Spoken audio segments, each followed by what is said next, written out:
Magandang araw! Sa video na ito, pag-uusapan natin kung paano gumawa ng survival o emergency shelter sa disyerto. O kahit man lang sa mga lugar kung saan inaasahan natin ang matinding init. Isa ito sa mga silungang natutunan nating gawin sa commando training. Makikita ninyo na may ilang mga pangunahing bagay na kailangang sundin kahit na maraming pwedeng maging variation sa mga silungang ito para sa mga disyertong lugar. Ngayon, nasa isang maliit akong bivouac para sa 24 na oras bukas, inaasahan naming aabot sa 4,142 degrees ang pinakamataas na temperatura. Sa lilim, syempre, kaya magiging medyo mahirap ang kondisyon para sa paglalakad. Ngayon, may 2.5 oras ako para marating ang napili kong lugar. Kaya para maging komportable, nagdala ko ng bag na magaan lang, mga 10 kilo, medyo mas mababa pa sa 10 kilo. Ngayon, nasa lugar pa ako na may lilim, pero mamaya, dadaan na talaga ako sa bukas na lugar. Para sa bivouac na ito, dinala ko ang mga pangunahing gamit ko. Halos pareho lang ng ipinakita ko sa isa ko pang video. Nagdagdag ako ng 2 o 3 gamit para sa paggawa ng silungan. Para maging tama ang timbang, tinanggal ko lahat ng pagkain at kalan. Kumuha ko ng pumpang panala ng tubig na tiyak magagamit ko sa init ng panahon. Darating ako sa lugar bandang 6:00 ng hapon, kaya makakapagsimula na akong gumawa ng silungan.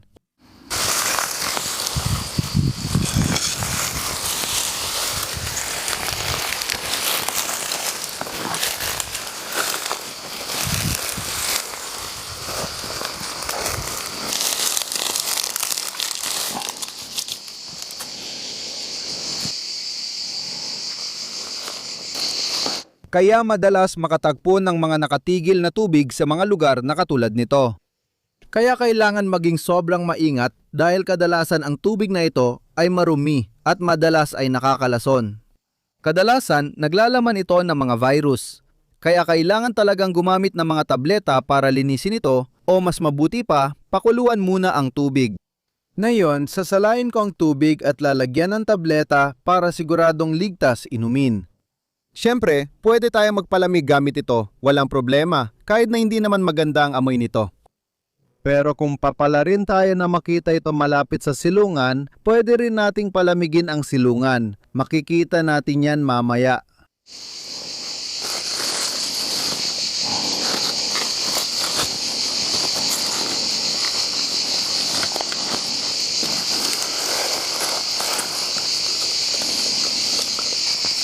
Kaya ito ay isang pumpang ceramic. Ceramic ito na madaling linisin at hindi nababara, kaya nakaka-interes. Kapag nagbobomba ka ng tubig, kunin mo ito kadalasan mga 20 sentimetro sa ilalim ng ibabaw ng tubig. Sa ibabaw ng tubig, marami kang makikitang pollen, mga dumi at maliliit na lumulutang. Kapag masyadong malalim, madalas maulap ang tubig, kaya kadalasan sa 20 sentimetro tayo kumukuha. Sa pumpang ito, medyo practical dahil maaari mong ayusin ang palutang.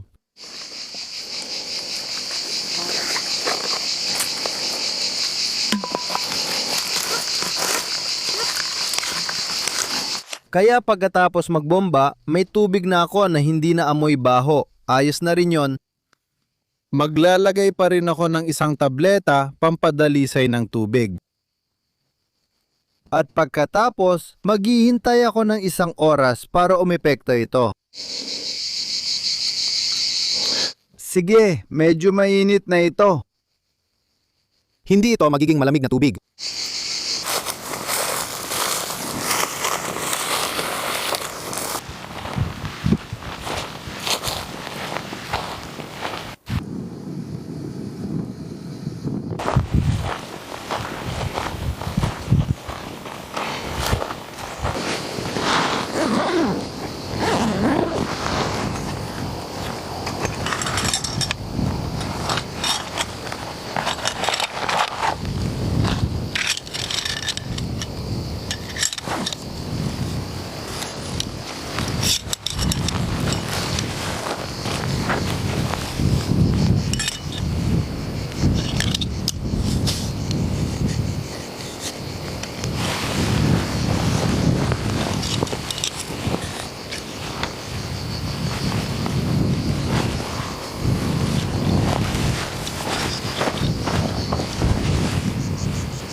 Sinusulit ko ang pahinga para magbahagi ng impormasyon tungkol sa mga silungan.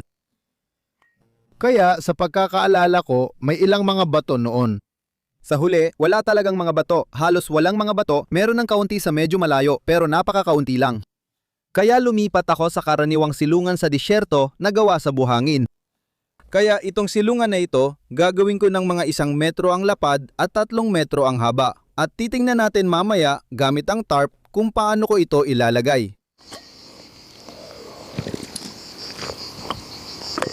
Tungkol sa oryentasyon. Dito ilalagay ang pasukan at bukasan ng silungan.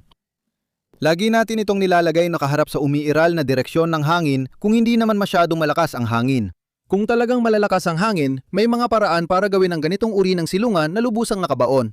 Sa madaling salita, halos pantay sa lupa. Dito, maghukay lang ako ng mga 45 hanggang 50 sentimetro. Dapat sapat na yon dahil mahina lang naman ang hangin. Pero interesante pa rin ito para sa pagpapalamig. Sunod, para sa oryentasyon. Dito, nasa baybaying Atlantiko pa rin tayo. Kaya, masasabi nating ang direksyon ng hangin dito ay mula kanluran, hilagang kanluran. Kaya gumawa ako ng sarili kong pagtataya. Totoo na, may konting hangin mula kanluran, kaya dapat mag-ingat dito dahil maraming harang at kagubatan.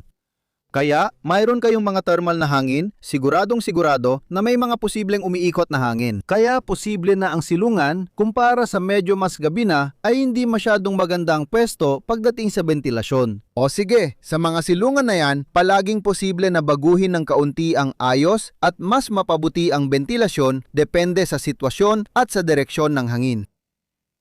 Para naman sa lalim ng hukay, dapat ay hindi bababa sa 50 cm para makakuha ng kaunting lamig. At lagyan ng kaunting pahilig sa bahaging ito para madali kang makapasok at makalabas bago mo ilagay ng maayos ang mga trapal.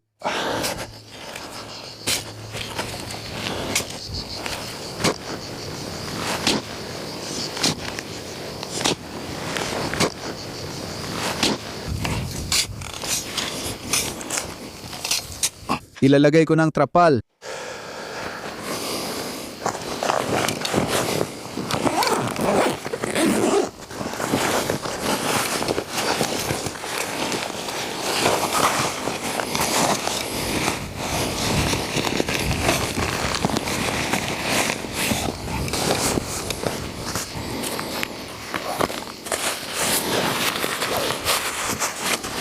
May dala akong 3 metro sa 3 metro na trapal, ito ang pinakamaraming gamit.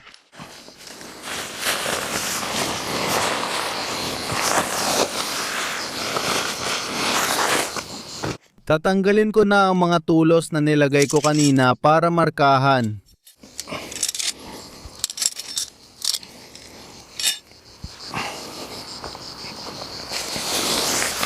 Tama, 3 metro ang haba nito.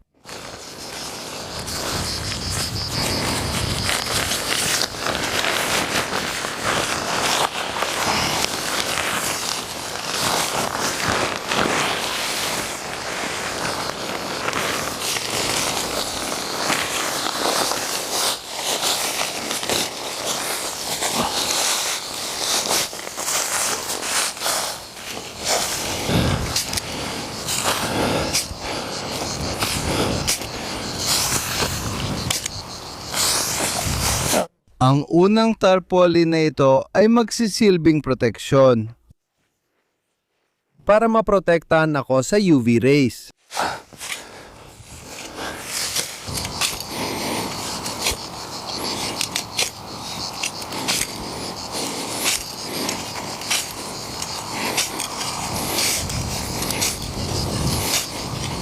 Ngayon, ikakabit ko na ang 2 kumot pang emerhensya, karaniwang kumot pang emerhensya, na makakatulong sa akin na labanan ng init bukas.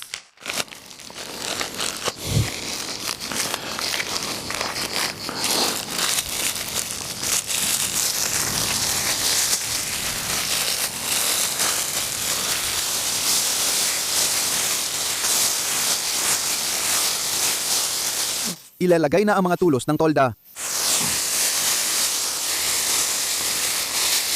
Sa direksyong iyon, pahaba. Sa antas na ito,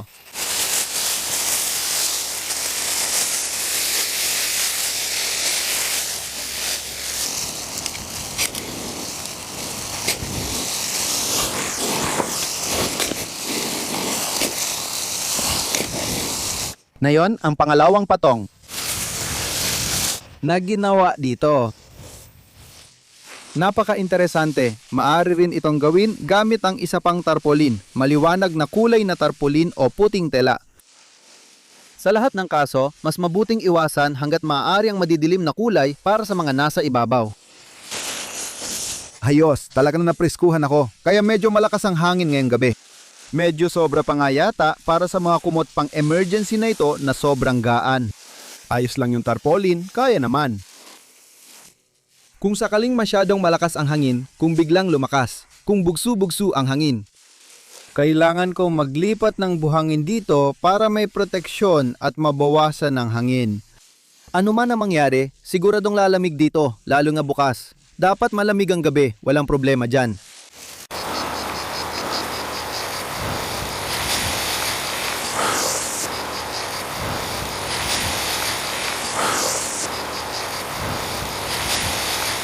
Siyempre, kapag may mga lugar na may lilim, doon tayo gagawa ng ating silungan. Pero ngayon, silungan pang disyerto talaga ito. Dapat nung malaman na pwede ring hukayin ang silungan sa gabi, kinagabihan o umaga. Ginawa ko ito sa dulo ng araw para magamit ang liwanag sa video. Sa mga disyerto kung saan mataas ang temperatura sa araw at malamig naman sa gabi. Kailangan mong itayo ang silungan malayo sa mga bato. Makikinabang ka sa lilim na ibibigay nito sa iyo sa araw. Mananatili ka sa silungan sa buong araw. Sa gabi, maari kang lumapit sa mga bato. Ang mga bato ay nag-iipon ng init at ibinabalik ito sa gabi. Depende sa ating kinaroroonan, hindi natin ito magagamit sa parehong paraan. Dapat nating malaman na madalas tayong magtayo ng silungan sa dalisdis na hantad sa hangin sa paraang makakamit ang tamang paglamig. Iwasan ang mga tuktok ng burol. Madalas ay masyadong mahangin doon. Pwede nitong tanggalin ang mga tela ng iyong silungan, magiging sobrang hindi komportable. May poncho liner ako para sa kaginhawaan sa silungan at mahiwalay sa lupa. At para makatulog ng maayos ng komportable hanggat maaari. Hindi na kailangan ng kumot dito dahil siguradong magiging mainit na talaga. Pero kung bukas ay sobrang init sa loob ng silungan, pwede mong ilagay ang poncho liner sa ibabaw ng tarp, sa pagitan ng tarp at ng mga kumot pang emergency. Dapat mong malaman na ang poncho liner ay dalawang manipis na tela na gawa sa nylon at sa loob nito, sa magkabilang gilid ay may polyester na padding, kaya napaka-insuladong ito, mainit sa katawan, kaya pwede mo itong ilagay sa pagitan ng dalawa at nagbibigay ito ng napakagandang insulation. Sa loob ng silungan, sa araw, kaya kung malapit ka sa isang anyong tubig, pwede mo rin itong diligan paminsan-minsan at ilagay ito sa parehong lugar. Kaya dahil sa pagsingaw, makakaramdam ka ng ginhawa at may epektong pampalamig ito. Ngayon, para sa mga starlight o sa mga snaplight, katulad nito. Lagi akong gumagamit ng pula, kaya may ilang mga dahilan. Kung gagamitin mo ang snaplight para sa isang emergency na sitwasyon, gusto mong mapansin, kaya pula. Ito ang universal na kulay, karaniwang tinatanggap para sa panganib o emergency. Kung gagamitin mo ito bilang pang-ilaw sa paligid, sa iyong silungan, tulad dito, halimbawa, ang pula ay mas hindi kapansin-pansin. Dapat mong malaman na ang pulang ilaw kapag kalat ang liwanag, mas hindi ito nakikita kaysa sa puting ilaw, halimbawa. Pangatlong dahilan, magkakaroon ka rin ng magandang pag-aangkop ng mata kapag lumilipat mula sa pulang ilaw sa dilim. Iyan ang makikita natin sa lahat ng tulay timon ng mga barko sa buong mundo, lalo na kapag nagbabasa ng mapa. Kaya isang maliit na paglilinaw din, dapat mong malaman na lahat ng magiging kung gagamit ka ng pulang ilaw. Lahat ng nakaimprenta sa pula sa iyong mapa o dokumento ay mahirap basahin o hindi mo mababasa.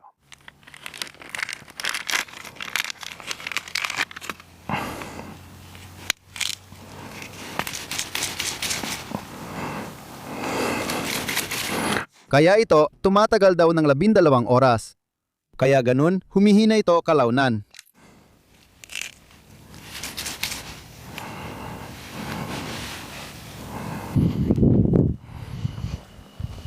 Kaya maganda ang gabi. Ang temperatura sa silungan ay bumaba sa 21 hanggang 22 degree. Kaya, komportableng temperatura. Ngayong umaga, inayos ko ulit ang mga kumot pang emergency dahil natanggal ito sa malakas na hangin. Kaya pwede nating tanggalin ang mga ito sa gabi kung kinakailangan dahil nandyan ang mga ito para labanan ng temperatura at ang init na dala ng araw. Dito, walang problema. Ang mahalaga ay may ganito sa araw at may ventilasyon, lalo na buong maghapon. Dapat perpekto ito para masukat natin ang pagkakaiba ng temperatura sa sobrang init.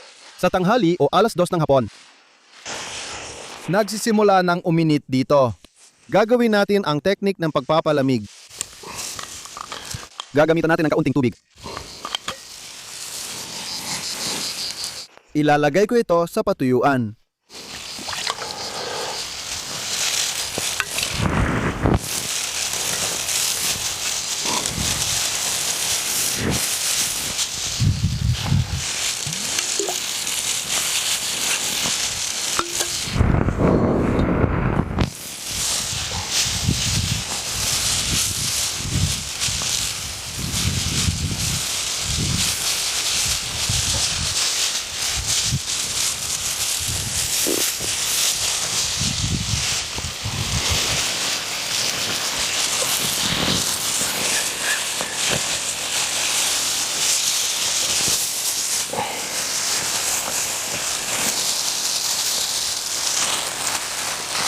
Kaya pinapakalat ko ito ng husto, salamat. At pagkatapos, maaari akong magdagdag ng kaunting tubig.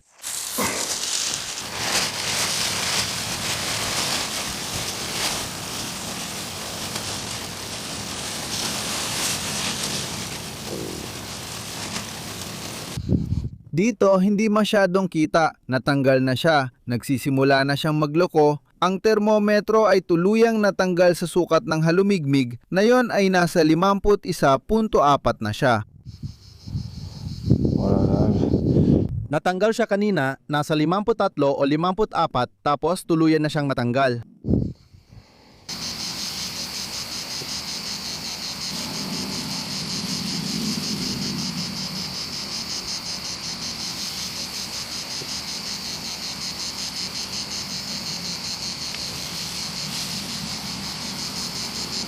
Mga kalating oras nang nakalipas, mahigit 50 ang temperatura sa labas. Dito, halos naging stable na. Sa 25, medyo kaunti lang ang baba. Pero mas mataas na ang halumigmig, tumaas talaga ang halumigmig. Kaya may diferensya akong 25 degrees Celsius minimum kumpara sa labas.